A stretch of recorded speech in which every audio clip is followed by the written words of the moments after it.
بسم الله الرحمن الرحيم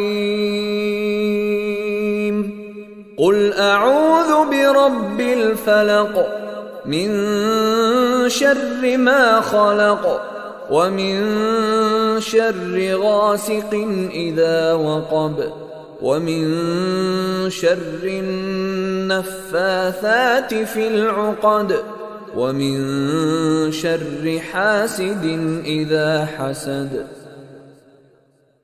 بسم الله الرحمن الرحيم قل أعوذ برب الناس ملك الناس إله الناس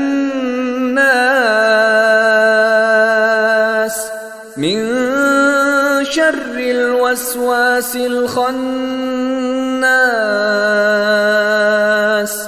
الذي يوسوس في صدور الناس